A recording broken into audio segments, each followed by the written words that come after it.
Bismillahirrahmanirrahim. Assalamualaikum warahmatullahi wabarakatuh.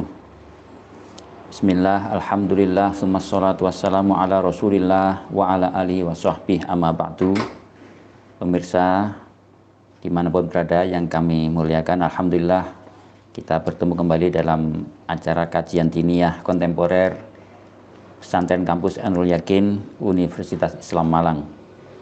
Pada kesempatan ini kami tertarik mengangkat satu topik terkait dengan kajian-kajian ilmiah terhadap aktivitas-aktivitas keagamaan, khususnya tentang aktivitas sholat yang dihubungkan dengan kesehatan fisik maupun kesehatan jiwa atau kesehatan psikis.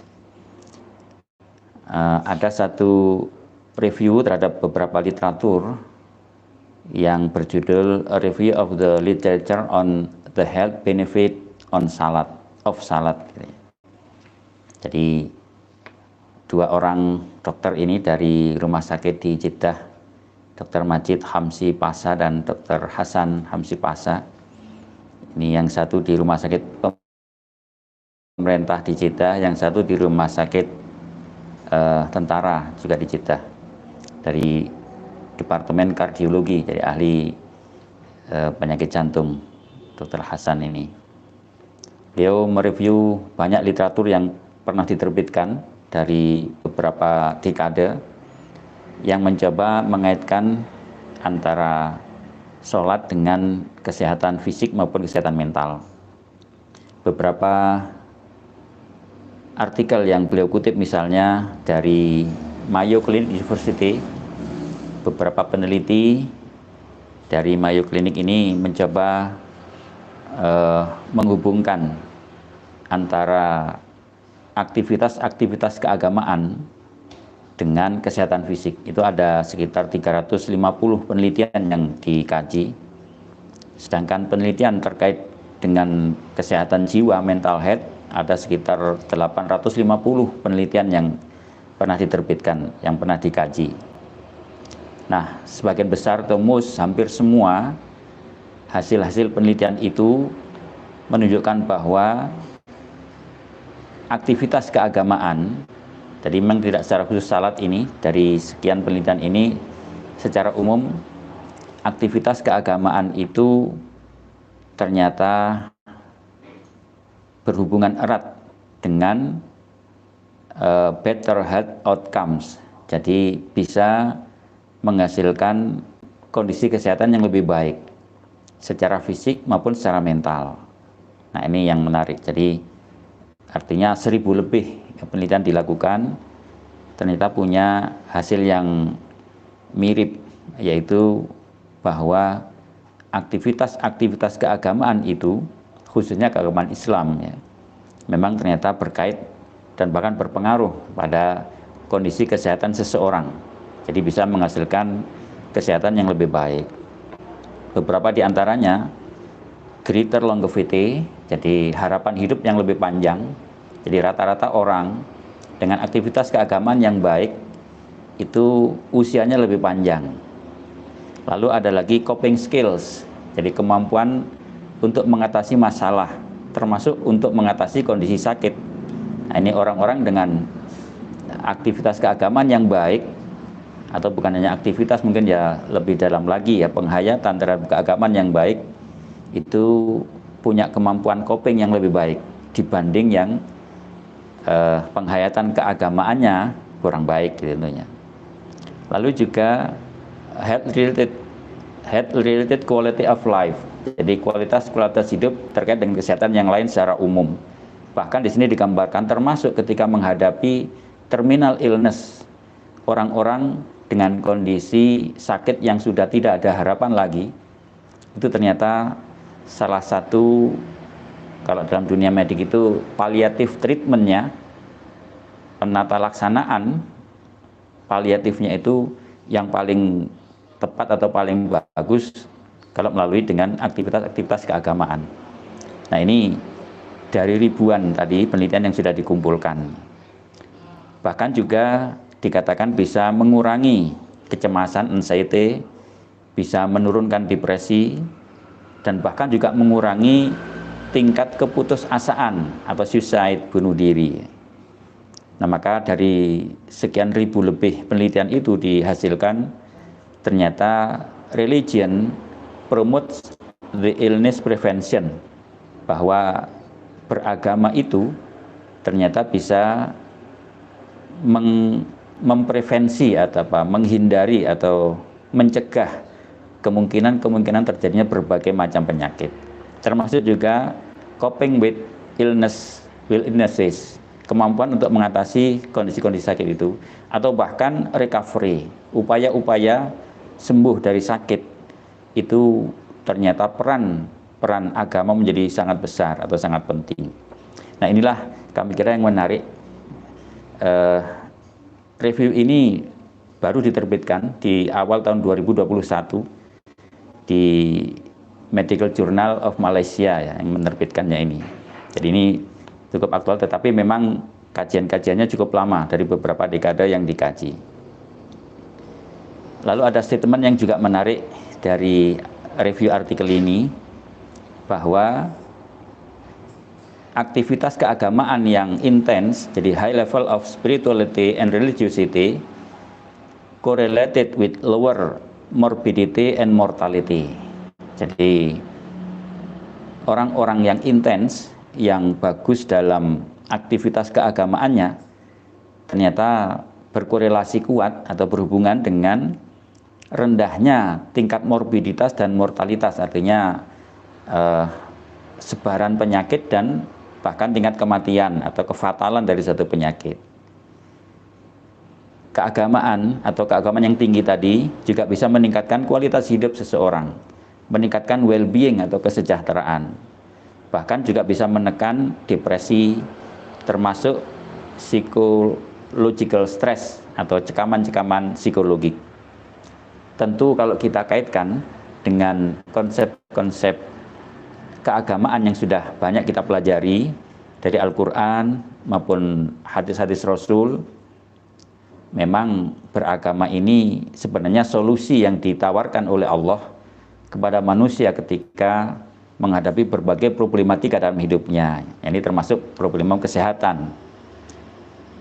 Menarik kita sikapi hasil-hasil review ini terkait dengan problematika kesehatan yang mendunia saat ini, misalnya pandemi corona atau COVID-21 yang cukup besar, dan bahkan beberapa minggu terakhir di negara kita juga mengalami eskalasi yang meningkat. Rasanya solusi agamalah yang paling tepat untuk kita jadikan sebagai role, sebagai model atau cara untuk menghadapinya. Karena faktanya seperti itu tadi. Ini adalah kajian-kajian ilmiah yang faktual. Kemampuan untuk coping, kemampuan untuk mengatasi problem itu, ternyata yang paling besar kontribusinya adalah kalau seseorang itu melalui jalan-jalan agama. Nah, ini yang lalu menjadi menarik bagi kita. Maka keagamaan kita rasanya sudah tidak lagi hanya sebatas doktrin, dogma, atau kepercayaan, namun fakta-fakta ilmiah yang rasional itulah yang harus mendasari kenapa kita beragama ini, sehingga lalu kita beragama lebih rasional, ya, lebih faktual gitu. Ada beberapa aspek yang dikaji dalam review artikel itu yang menarik. Ini antara lain ini sebagian, tapi tidak semua saya kutip tadi. Misalnya keuntungan atau health benefits of salat. Jadi keuntungan-keuntungan atau apa? Benefit itu keuntungan, ya, atau hikmah bisa juga kalau bahasa kita. Hikmah salat bagi berbagai aspek kesehatan. Misalnya yang pertama itu aspek psikologik, aspek kesehatan mental. Ada seorang peneliti bernama Hughes, tuh, tapi tidak saya kutip di sini literaturnya gitu. Beliau telah melakukan satu penelitian di Birmingham, Inggris, dan di rumah sakit khusus perempuan, jadi Women's Hospital. Beliau mengeksplorasi pengaruh sholat dan doa. Beliau mengamati pada 60 orang perempuan muslimah dengan usia rata-rata 18 sampai 85 tahun, jadi cukup tinggi rentang sebarannya, artinya hampir semua usia, ya. Didapati bahwa sholat itu ternyata bisa reduce stresses and depression. Ini tentu bukan sekedar doktrin, tetapi betul-betul diteliti tentu dengan instrumen-instrumen yang valid tentunya ya. Jadi khusus pada perempuan memang ini yang beliau amati. Jadi 60 orang responden dengan rentang usia 18 sampai 85 tahun. Dan memang semuanya muslimah, jadi sehingga mereka melaksanakan sholat. Entah bagaimana metodologinya, tetapi pasti valid karena dipublish di media yang terpercaya gitu. Jadi sholat itu menurunkan stres dan menurunkan depresi, dan bahkan bisa providing comfort and hope. Jadi sholat itu bisa meningkatkan kenyamanan dalam hidup dan bahkan memberikan optimisme. Jadi harapan hidup artinya hidup lebih optimis. Tentu hidup yang nyaman ketika ada optimisme, ada harapan. Ketika orang tidak lagi punya harapan, itu kan sebenarnya hidup yang tidak nyaman. Banyak orang hanya sekedar mengalami sedikit masalah, dia sudah pesimis. Aduh, besok makan apa? Aduh, gimana nasib kita? Bagaimana pekerjaan? Itu adalah gambaran-gambaran pesimistik. Jadi dengan pandemi COVID sekarang ini kita banyak menyaksikan orang seperti itu ya. Gimana ini dunia pariwisata, dunia kuliner, dunia apapun, dunia transportasi yang seringkali diekspos dalam media-media massa yang konotasinya adalah pesimistik. Nah, padahal sebenarnya orang lain mengamati sholat itu ternyata justru bisa menumbuhkan optimisme. Ya tentu dengan metodologi tertentu ya.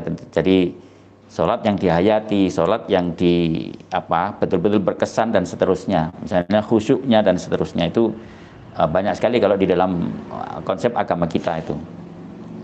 Nanti beberapa hal bisa kita kaitkan ya, dengan konsep-konsep ajaran yang disampaikan oleh baginda Rasul. Kemudian ada lagi pengamatan yang menggunakan instrumen misalnya dengan elektroensefalografi. Jadi EEG itu alat perekam aktivitas otak pada manusia, itu sudah cukup lama ya, yaitu untuk mengamati apa yang terjadi ketika orang itu melaksanakan sholat. Jadi memang ini secara khusus sholat ya. Nah, di situ dikatakan bahwa prayer produce positive changes in brain function and human well-being. Ternyata bahwa orang-orang yang melaksanakan sholat, jadi prayers itu orang yang melaksanakan sholat itu ternyata pada otaknya itu bisa menghasilkan perubahan-perubahan positif pada otaknya, pada fungsi-fungsi otaknya, dan bahkan kemudian juga mengantar pada kondisi hidup yang lebih baik atau well-being, kesejahteraan kalau bahasa kita. Nah, perubahan ini dikaitkan dengan adanya peningkatan aktivitas parasimpatik. Jadi sistem-sistem parasimpatik seraya menekan sistem-sistem yang simpatik atau sympathetic nerve ya, namanya sistem otonom. Pada saraf itu ada yang simpatis, ada yang parasimpatis. Nah, kalau parasimpatis itu gambaran situasi fisik yang tenang, yang stabil, yang leisure istilahnya, dalam relax itu parasimpatis yang dominan. Tapi kalau sedang aktif, tegang, takut itu simpatis. Nah, ternyata sholat itu mempromot lebih menonjolkan aktivitas parasimpatik, sehingga orang akan merasa lebih nyaman, lebih stabil, lebih tenang gitu. Ini sistem kerja pada sistem saraf otonom, dan ini dengan menggunakan instrumen yang standar yaitu elektroensefalogram. Itu rekamannya jelas nyata, ada angka-angkanya di situ, tapi yang paham tentu para pakarnya. Itu sebabnya maka sholat yang dilakukan secara rutin dan teratur, seperti kita seorang muslim pasti teratur dengan jadwal waktu yang jelas ya, kapan mulai, kapan berakhir. Keteraturan waktu ini ternyata sangat penting, dan itu dikatakan promote relaxation, minimize anxiety, and might reduce cardiovascular risk ini. Jadi bahkan bisa tadi memicu kondisi yang rileks, yang lebih tenang, bisa menekan kecemasan tadi itu, stres, depresi dan sebagainya. Bahkan diduga bisa juga mengurangi resiko-resiko gangguan pada sistem kardiovaskular, penyakit-penyakit jantung. Nanti ada juga itu kardiovaskular di bawah. Jadi ini temuan-temuan ilmiah yang dilakukan oleh para peneliti terkait dengan sholat yang dilakukan oleh seorang muslim. Jadi tadi itu pada aspek psikologis. Lalu juga pada aspek neurologis. Secara neurologis itu sistem saraf. Itu dikatakan bahwa posisi-posisi dalam sholat itu ternyata juga berpengaruh positif terhadap sistem kerja sistem saraf manusia. Nah, ini diantaranya misalnya di sini salah satu posisi adalah prostration atau sujud dalam sholat. Ini mungkin tidak banyak ya aktivitas ibadah seperti halnya sholat ini. Kalau orang lain mungkin ibadahnya hanya membungkuk, duduk seperti meditasi atau yoga. Tapi sholat ini ternyata merupakan kumpulan posisi dan gerakan yang sangat lengkap. Dari posisi paling tinggi yaitu berdiri sempurna, lalu rukuk, lalu i'tidal, lalu duduk sampai pada sujud. Ini ternyata gerakan yang sangat komplit istilahnya mereka itu. Nah, khusus pada gerakan sujud ini dikatakan bahwa posisi kepala lebih rendah dibanding posisi jantung. Itu ini sudah lazim ya. Jadi secara empirik pun kita tahu artinya akan ada increase blood supply, akan meningkatkan pasokan darah ke arah kepala, khususnya di bagian otak atau sistem saraf pusat ini. Nah, tentu akan berimpact dalam hal ini have a positive effect on memory, concentration, psikis, and cognitive function. Jadi dengan peningkatan vaskularisasi pada otak, maka tentu fungsi-fungsi otak ini akan menjadi lebih bagus. Antara lain fungsi memori. Jadi artinya orang yang sering sujud, insya Allah daya ingatnya akan kuat. Bahkan banyak sekali yang secara khusus misalnya Alzheimer itu, orang yang pikun, itu jarang terjadi pada orang yang rutin sholat. Nanti mungkin ada penelitian tersendiri, tetapi tidak semua saya kutip tadi.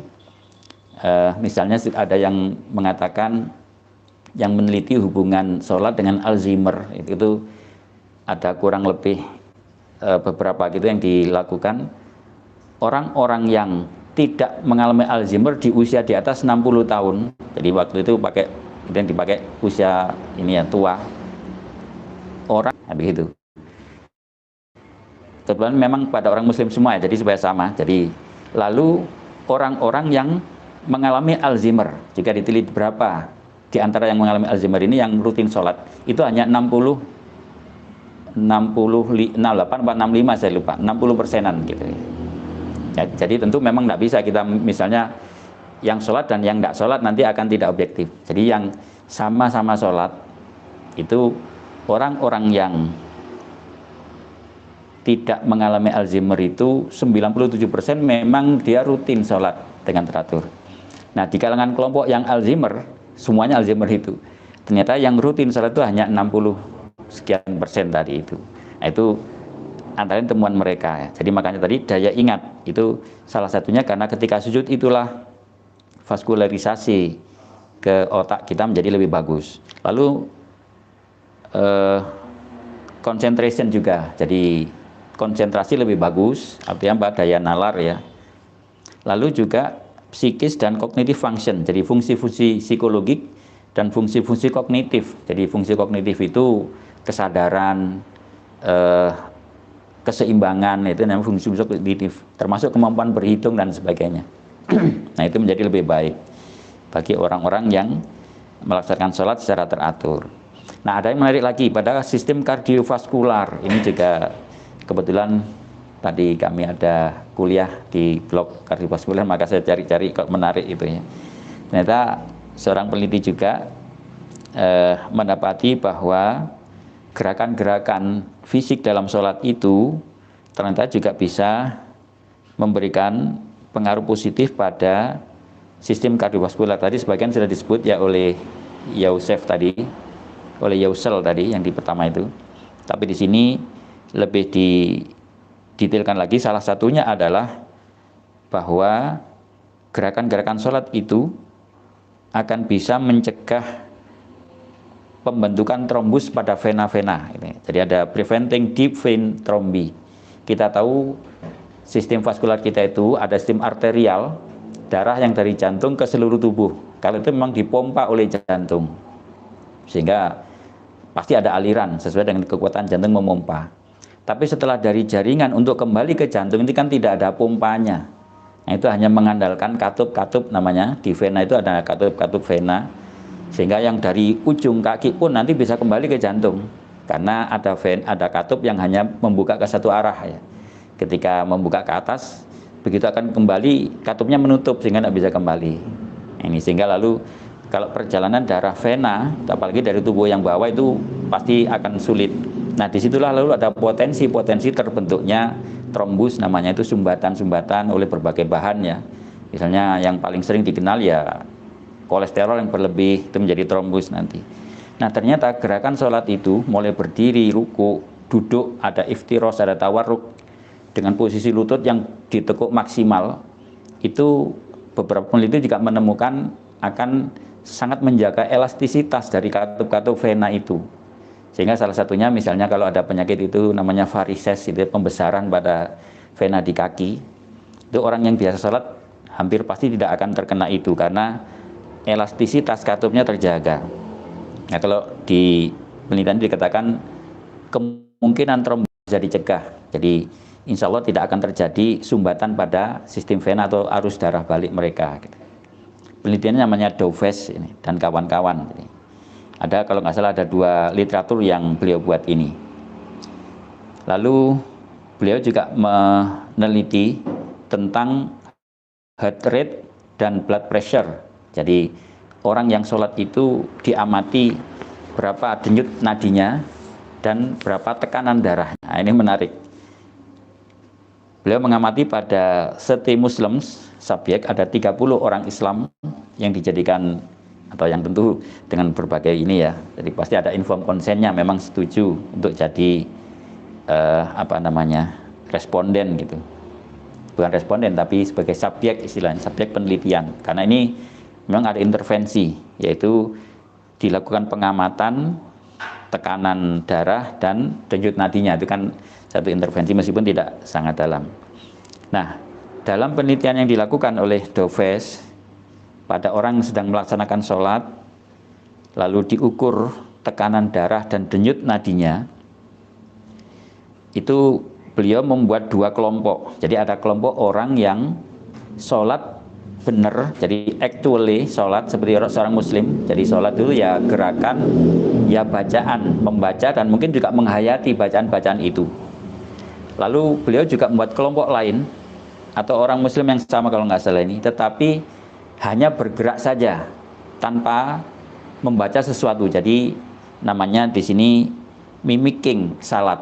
Jadi gerakan serupa sholat, tapi bukan sholat. Jadi misalnya berdirinya ya sama, katakanlah berdiri selama 3 menit, itu kira-kira seperti baca Fatihah dan surat, tapi hanya berdiri saja, tidak Fatihah dan tidak baca sholat, dan tidak niat tentunya. Nah, ini mereka bandingkan itu, ternyata ada perbedaan yang signifikan. Jadi there was a significant difference in the heart rate of the subject performing and mimicking salat. Jadi artinya ini kalau bagi seorang muslim ya, tentu sholat itu bukan semata-mata gerakannya. Memang gerakan-gerakan sholat tadi ada impact fisik, impact kesehatan bagi fisik.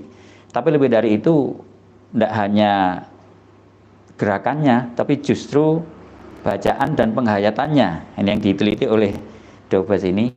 Orang yang sholat beneran dengan yang hanya gerakan sholat tapi bukan sholat beneran itu ternyata berbeda tekanan darahnya itu. Jadi heart rate-nya berbeda, denyut nadinya berbeda. Cuma denyut nadi ini yang diukur.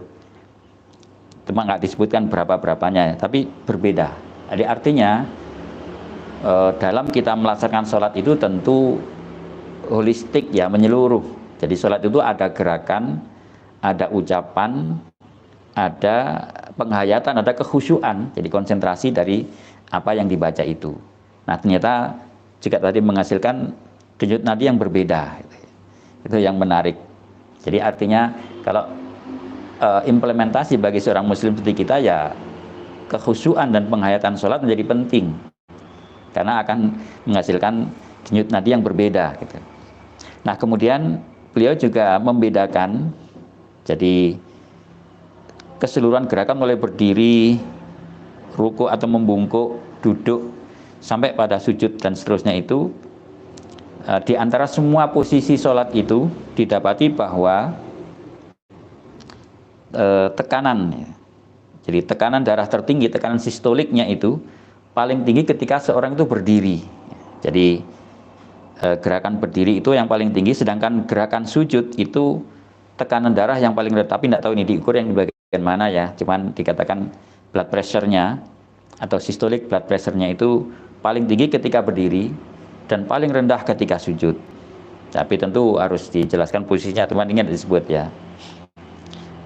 Di antara data yang dia peroleh itu pada orang yang sholat beneran, jadi yang tadi itu memang juga ada penurunan tekanan darah bagi yang sholat beneran tadi, mulai yang rata-rata 118 plus minus 5,6 menjadi ketika setelah sholat. Jadi ini diukur sebelum sholat dan setelah sholat gitu. Sebelum sholat rata-rata tekanan darahnya itu 118. Nah, setelah sholat diukur lagi rata-rata 115. Ini orang yang sholatnya real, jadi actual sholat gitu. Sedang orang yang mimik sholat, jadi yang pura-pura sholat tadi, hanya gerakan tapi tanpa bacaan, dan memang tidak niat sholat itu, sebelum sholat diketahui rata-rata tekanan darahnya 119, jadi sedikit lebih tinggi. Setelah sholat 117. Tetapi ini, slightly ini tetap berbeda signifikan. Jadi artinya sholat itu bisa menurunkan tekanan darah, menurunkan tensi tadi itu, karena memang ada ketenangan dan seterusnya. Maka kalau kita tarik pada statement Allah Subhanahu wa taala dalam Al-Qur'an ya. Apa itu? Orang-orang yang beriman dan hatinya menjadi tenang karena berzikir atau mengingat Allah. Ala bidzikrillahi tatmainnul qulub. Ketahuilah bahwa memang dengan mengingat Allah, al-qalb, tadi saya kuliah tentang itu, qalb itu jantung, akan menjadi lebih tenang. Nah, jantung yang menyebabkan tekanan darah dan denyutnya tadi itu jadi lebih bagus, lebih stabil ketika orang itu melaksanakan sholat dengan baik. Nah, jadi ini fakta-fakta ilmiah yang merealisasi konsep-konsep ajaran agama yang selama ini sudah kita yakini dan sudah kita lakukan. Tapi rasanya dengan fakta ini akan lebih menguatkan ya keyakinan kita itu. Jadi sholat itu bukan semata-mata kewajiban atau rutinitas, tapi faktanya bahwa secara ilmiah sungguh sangat sangat mempengaruhi kondisi fisik, kesehatan fisik kita maupun lebih-lebih tentu kesehatan mental dan psikis kita. Ada lagi pada muskuloskeletal system. Jadi sistem otot-otot kita ya, tulang-tulang dan otot kita ini, lebih khusus ini tentang persendian dan termasuk juga kekuatan, jadi tonus istilahnya itu. Ini ada penelitian lain mengatakan bahwa therapeutic aspect of salat, jadi salat itu ternyata bisa menjadi satu aspek terapi atau pengobatan, di samping secara physical well-being, jadi secara fisik dan mental, ternyata juga diketahui secara khusus kalau ini difokuskan pada manfaat-manfaat pada muskuloskeletal system, sistem pertulangan dan perototan kita, itu diketahui sholat itu bisa maintenance postural equilibrium, akan mempertahankan keseimbangan postur tubuh. Jadi seorang yang sholat bagus itu keseimbangan postur tubuhnya akan bagus. Kita tahu ada ya penyakit-penyakit yang menyebabkan menjadi unequal, tidak lagi seimbang. Misalnya jalannya jadi miring, misalnya kan faktor saraf biasanya ya. Ada orang yang stroke itu, ada yang bibirnya miring, ada yang matanya tertarik separuh, macam-macam lah. Nah, itu tentu gangguan pada sistem saraf ya. Tetapi paling tidak keseimbangan sistem otot itu akan bagus ketika orang itu sholat dengan teratur. Ada lagi providing muscle tone, juga bisa mencegah tonus kekejang-kejang otot, atau menjaga tonus otot. Jadi ketegangan atau kekenyalan bisa juga otot itu menjadi terjaga. Jadi tidak kejang tapi juga tidak letargi, tidak loyo ya, tidak lemes gitu. Jadi selalu stabil. Ada lagi improving circulation ini ya pasti. Jadi kita tahu sistem sirkulasi itu banyak memang dihimpit atau berkaitan dengan sistem-sistem otot kita itu. Jadi kalau otot-ototnya terlatih dengan bagus, maka vaskulernya, aliran darahnya juga akan berjalan baik. Bahkan juga bisa protective role in reducing osteoarthritis. Nah, ini pada persendian. Banyak dikeluhkan pada orang dengan usia tertentu, biasanya pada sistem muskuloskeletal ini penyakit yang paling banyak adalah OA istilahnya ya, osteoarthritis, jadi radang sendi, atau orang sini biasa menyebut rematik gitu ya. Jadi yang paling sering ya tentu sendi-sendi yang paling banyak, misalnya sendi lutut, di pergelangan, atau bahkan sendi-sendi pada tulang vertebre, tulang belakang. Itu yang seringkali dikeluhkan. Nah, ternyata gerakan-gerakan sholat itu justru bisa bisa mencegah kemungkinan terjadinya OA itu, atau protektif di sini ya. Jadi menjadi faktor pelindung dari kemungkinan terjadinya osteoartritis atau radang sendi. Dan tentu masih banyak lagi ya. Jadi ini antara lain fakta-fakta ilmiah yang dilakukan oleh para ahlinya di bidang itu. Jadi para peneliti ini pasti pakar-pakar di bidangnya ya. Jadi ini diambil dari artikel-artikel yang sudah dipublikasi secara ilmiah dan itu dapat pengakuan. Itulah maka harapannya apa yang kita baca ini bisa semakin menguatkan ya komitmen kita, semakin menguatkan motivasi kita dalam melaksanakan ibadah-ibadah, khususnya sholat ini.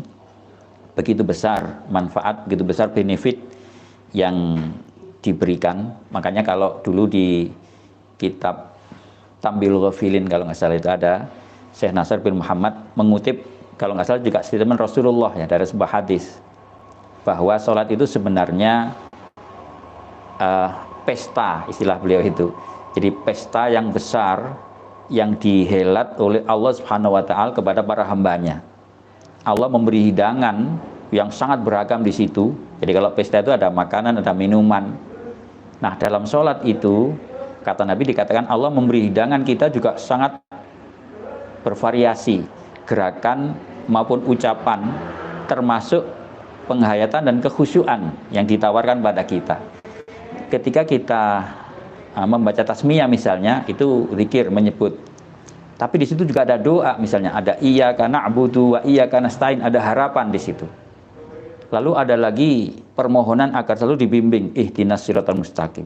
Lalu ada lagi ketika kita duduk ada istighfar, rabbighfirli, ada pengakuan kesalahan, lalu punya harapan akan diampuni. Hampir segala jenis zikir ada di dalam salat itu. Nah, itu digambarkan Nabi seandainya kalau itu ucapan itu adalah makanan gitu ya. Ada soto, lontong campur segala macam lah, pokoknya ada semua gitu. Nah, sedangkan gerakannya adalah kata beliau seperti minuman. Jadi ada jus mana gitu ya, ada jus apel, ada es krim, ada es teler segala macam ada. Ada berdiri, ada rukuk, membungkuk sampai lurus. Ada tegak kembali, ada sujud yang tadi itu, lalu duduk dengan melipat kedua kaki. Nah, jadi baginda Rasul itu menggambarkan sholat bukan sekedar kewajiban ya, sekedar rutinitas, tetapi sholat itu pesta yang disediakan oleh Allah. Silahkan siapa yang mau menikmatinya. Maka lalu orang-orang yang menghayati itu, sholat itu sungguh dinikmati, menikmati sujud dengan tasbihnya, menikmati duduk dengan istighfarnya, menikmati berdiri dengan doa-doanya. Nah, itu kelezatan-kelezatan yang ditawarkan oleh Allah. Nah, ini maka patut kita mencoba ya menyesuaikan view kita ini atau sudut pandang kita tentang sholat ini, bahwa kalau dalam fikih kita itu dikatakan kita wajib gitu ya, seakan kewajiban, beban. Sebenarnya justru sebaliknya, salat itu adalah tawaran-tawaran kenikmatan, tawaran-tawaran penyehatan kalau dalam beberapa penelitian tadi bagi kita. Maka sepatutnya seorang muslim yang berakal, yang rasional memahami ibadah-ibadah ini bukan semata-mata secara doktrinal, tapi justru berdasarkan pemahaman rasional yang sangat ilmiah. Ada lagi misalnya tadi yang tapi tidak sempat saya kutip ya, ini khusus bagi para lelaki. Jadi sholat itu juga ada hubungannya dengan seksualitas. Itu bahkan ada yang meneliti ini, erectile dysfunction itu ternyata juga bisa. Ini secara khusus tadi saya baca sekilas saja. Disfungsi ereksi kalau pada laki-laki namanya impoten ya, kalau pada manusia itu kan paling tidak atau ditakuti bagi laki-laki. Itu ternyata bisa diperbaiki. Jadi dengan sholat secara teratur tadi itu, antara gerakannya itu duduk dalam sholat itu, duduk iftiros, duduk tawarruk, itu karena ada penekanan-penekanan pada bagian pantat ya dan perineum, itu disitulah memang organ-organ reproduksi ada. Ya, jadi gerakan yang berulang-ulang dan sering, kan kita sholat pasti berulang-ulang. Jadi kalau hanya sholat fardu saja ada 17 rakaat per hari. 17 kali kita menggerakkan aktivitas pada sekitar perineum itu. Itu khususnya, jadi kalau nggak salah itu yang disfungsi ereksi karena faktor sirkulasi. Itu yang bisa diperbaiki atau bisa dikatakan di situ lebih bagus pada orang yang rutin sholatnya. Jadi orang-orang yang rutin sholat, khususnya ini para cowok-cowok ya, insya Allah tidak akan mengalami disfungsi ereksi gitu. Jadi akan jos gitu. Nah, jadi itu saya kira ini aja.